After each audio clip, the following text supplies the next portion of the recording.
Biniberipika pa ng otoridad ang mga inilabas na revelasyon ng whistleblower na si alias Totoy, pero paglilinaw ng prosekusyon na isa pa rin siyang akusado sa kaso ng mga nawawalang sabungero. Samantala, kinumpirma rin ng otoridad na ilang kaanak umano ng mga sabungero ang hindi na itinuloy ang kanilang reklamo. Madeline Villar Moratillo sa balita.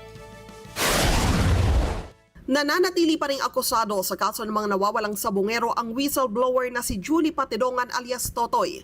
Paglilinaw ni Prosecutor General Richard Anthony Fadolion, lahat ng isinisiwalat ni Patidongan patungkol sa mga nalalaman nito sa pagkawala ng mga sabungero kailangan pang beripikahin. He's still an accused in the case, no?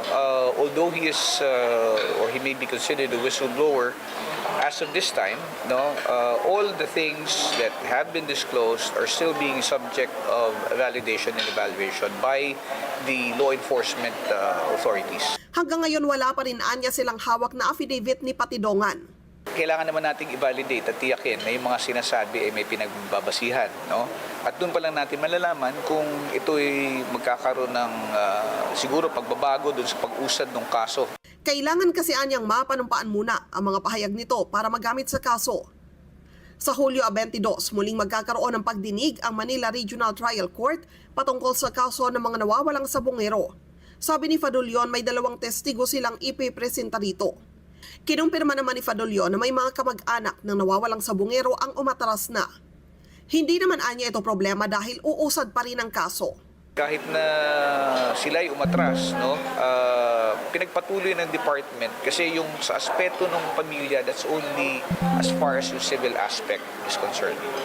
The case can proceed kasi yung criminal aspect niya ay hawak ng prosecution base sa ebidensyang meron pa kami. Sabi ng Department of Justice, patuloy nilang hinihiling sa korte ang muling pag-aresto sa mga akusado sa kaso.